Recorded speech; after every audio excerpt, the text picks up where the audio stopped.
Lauren Braxton, the burden she carried in silence.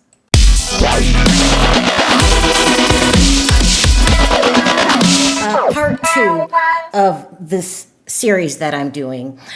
I want to start out by saying this. It's time now in this story for this season to really start peeling back the layers, okay? And we can't do that without talking about Lauren Braxton. And if you ask me, Lauren was the biggest casualty in all of this. Absolutely the biggest casualty. And why do I say that? Just because how it ended. It didn't end well. And she's just, in my opinion, the biggest casualty.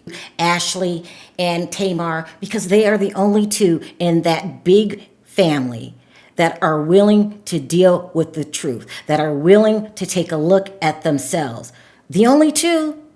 Everybody else, let's sweep everything under the rug.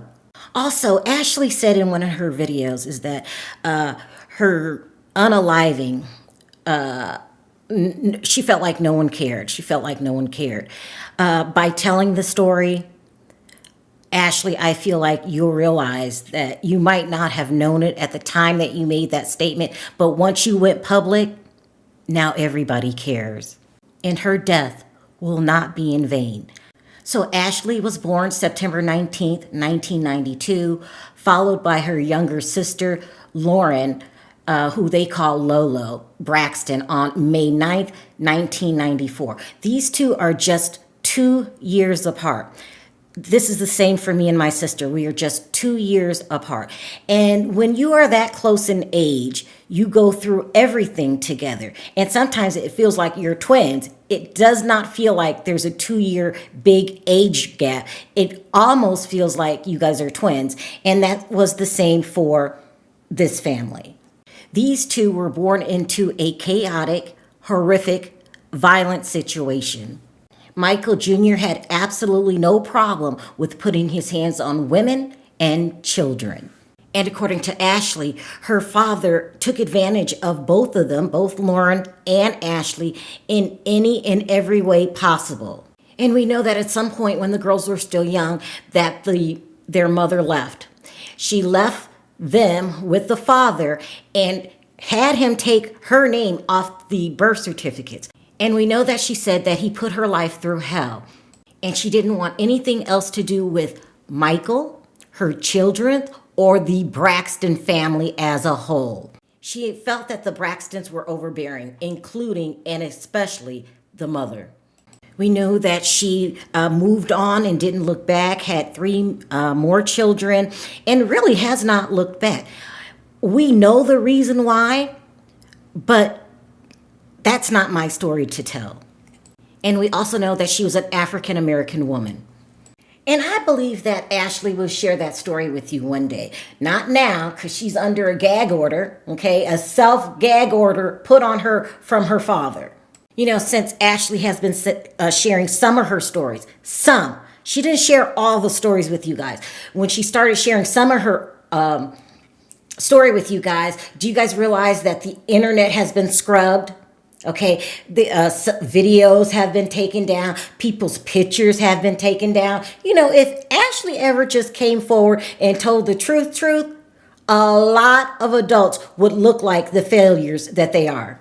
But anyway, the first wife was black. Now, according to the rumors, the second wife was white. She's white lady, okay? And she put them through a different kind of torment, okay? She was what? Now, ride with me here, okay? Just listen to what I'm saying, because this is absolutely positive. You could be white. You could marry a black man, but you can always think that your white skin and your white children are better than his dark skin and his black children. And with that attitude, she made sure that these girls had no type of self-esteem. Because then you would be up here with my white children, and you're not. You're down here where you belong at the bottom with your dark skin. And then, according to the rumors, she took it a step past that. She will call them racial slurs. Y'all know what word I'm talking about. Starts with an N, ends with an R. So now Lauren and Ashley have two parents that aren't worth shit. And I'm talking about Michael Jr. also. Mikey ain't worth a damn. To let anybody take advantage of your children, you need to be put under the prison. But for you to do it yourself, you definitely go lower than the prison. Your ass is going straight to hell. So now the girls, specifically Lauren, is dealing with mistreatment from a father, mistreatment from the evil stepmother, abandonment issues from the real mother, also from her sister putting her hands on Lauren. She was being touched. And Lauren admitted to that and said, I was doing to her what was happening to me. It's almost like a Krishan Rock and Tasiki situation. Remember, they fell out because Krishan said that Tasiki touched her when she was little. And nobody really judged Tasiki for it because that's how children operate. They mimic what they see. So I don't need anybody looking down on Ashley. We're just thankful that she came forward with the truth. I also just feel like I want to avenge my sister's passing, and just I felt so bad the way everything played out with her and her death. The fact that first somebody said that she passed away from a heart condition, complete lie. My sister passed away from drug use. You know, we all know that my sister was doing drugs.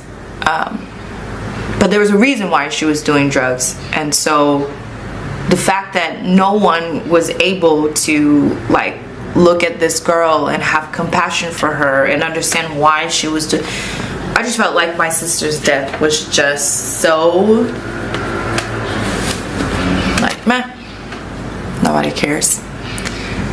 And it's better to let her rest in peace than to look in the mirror and understand how she got there or why she got there. And I'm a contributing part to all of it. I've already said what I've contributed to that in that aspect. I've already said that I wasn't there for her. I wasn't speaking to her before she passed away. I've had to deal with that. I've had to face it. I've had to confront it. I've had to do my own therapy to forgive myself, to just be there for it now, and to be almost like a sister to you guys, or to be a sister to somebody else, where I can be like, hey, it's okay. What happened to you is definitely not your fault. You didn't ask for those things to happen to you, but we have to face it. We have to get through it. But the irony of trying to heal without people being able to look in the mirror and say, yes, I did this, or yes, this happened.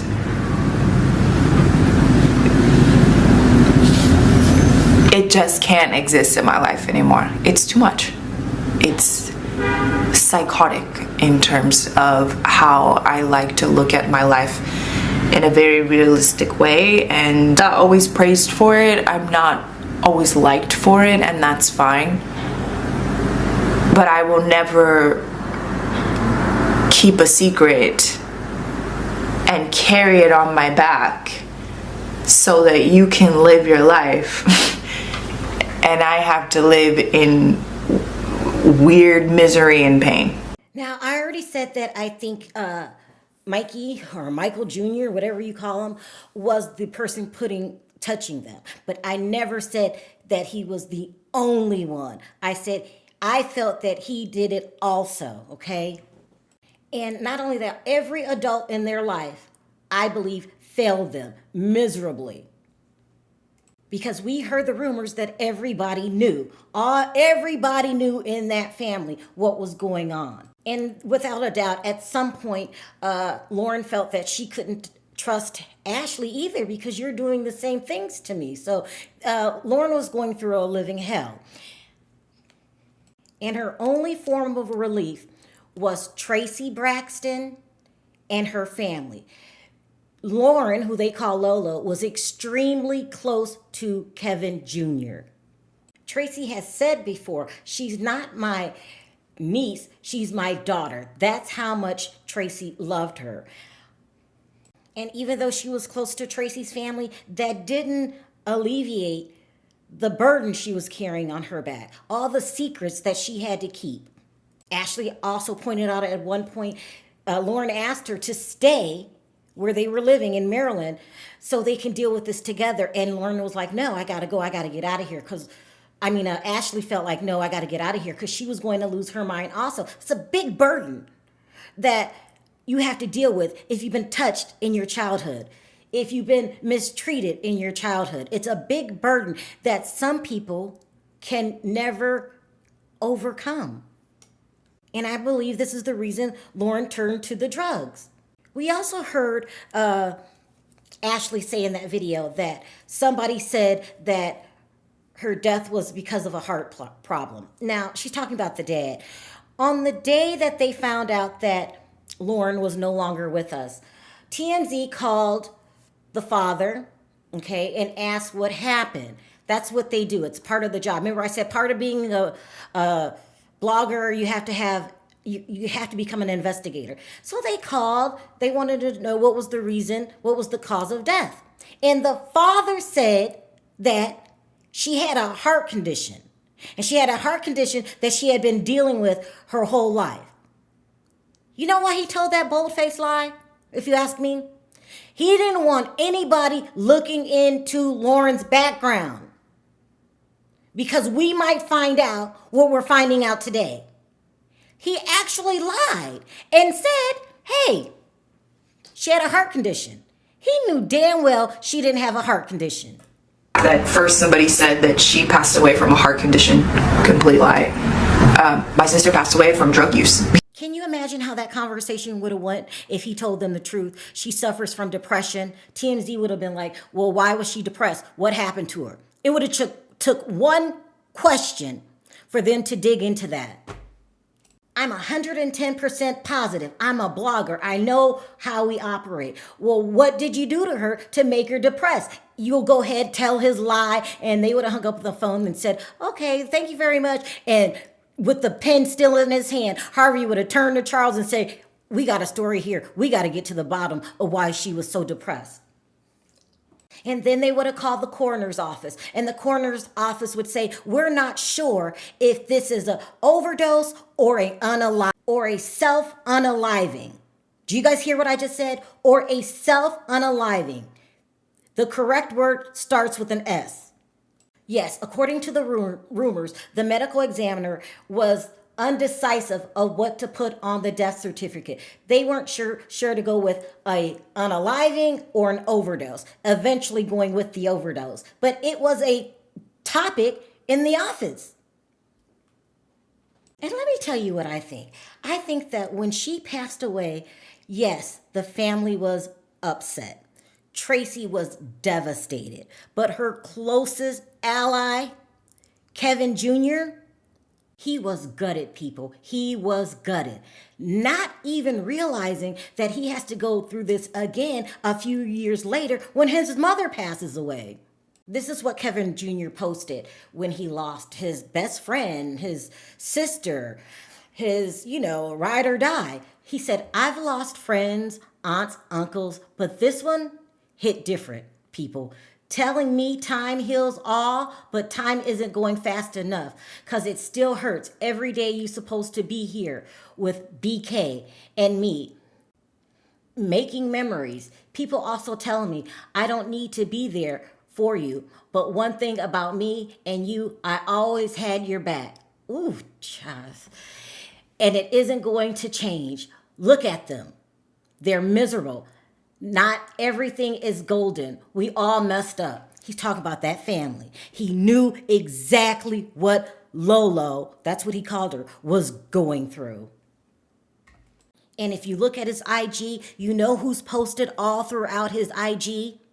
Lauren, Lolo. You know who is not posted on his IG? Little Scratchy. I just love little Scratchy.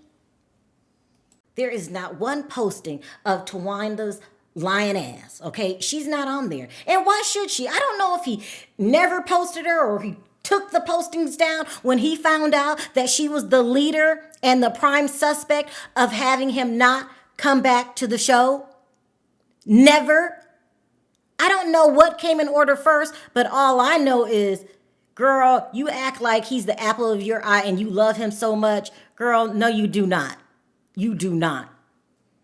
Hell, Tamar didn't even go to the funeral. Okay?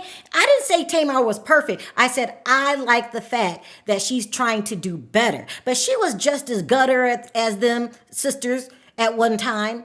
The only sister that is not gutter dirty is Tracy. And I want to go a little deeper with this. I want to know, how come Miss Evelyn and those no good daughters of hers knew that Kevin Jr. was mourning from the loss of Lolo.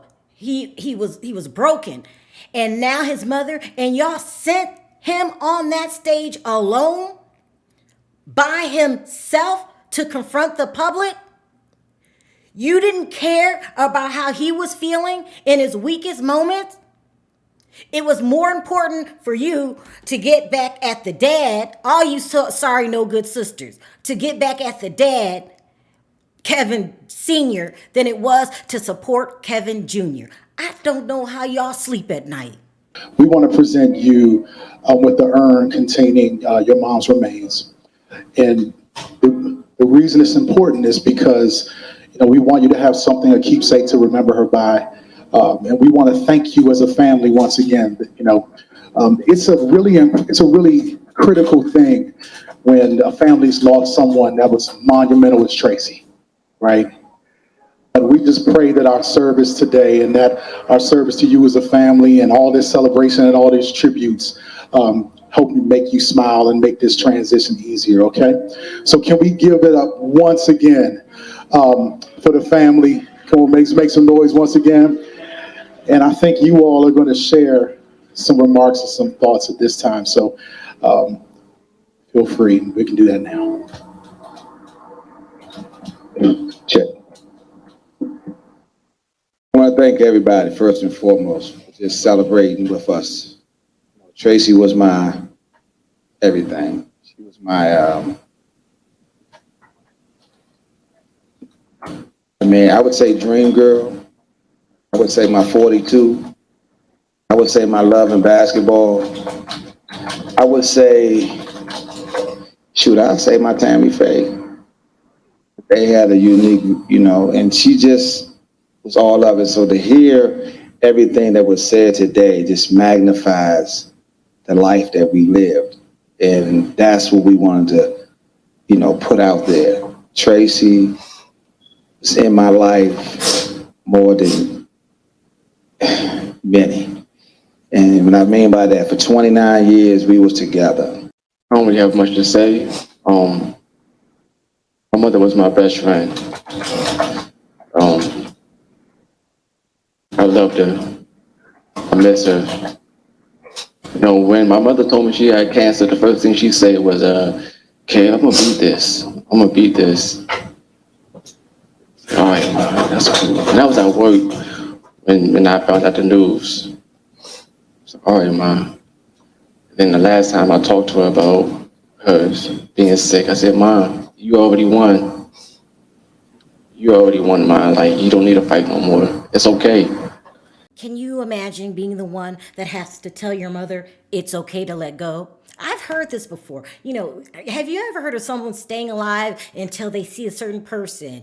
Or, they get permission from loved ones and you have to tell them it's okay. It's okay to let go. So, as far as I'm concerned, and these are just my opinions, them Braxton sisters ain't shit, and neither is Miss E. And I hate to talk about someone's mother. And if I wanted to, I have a lot to talk about Miss E, because you weren't such a nice person. But I don't want to do that. But we have to face the realization of what happened and what's going on now and how you guys are mistreating, Lauren, Ashley, and Kevin Jr. Hell, even Kevin Sr. But anyway, don't want this video to be too long. I will do another video probably tomorrow in the next couple days. Let me know your thoughts down in the comment section. Until next time, bye for now. Hello. I'm not a public speaker, but I think we can all attest to the person she was. I know for me, I'm going to miss our talks. our cooking moments where she taught me pretty much every recipe that she has. I think the biggest thing that we're gonna miss is how she was with him. As his best friend, his slumber party buddy, his Roblox competitor, because they were really into that game. But I just want to say thank you guys for the outpouring love.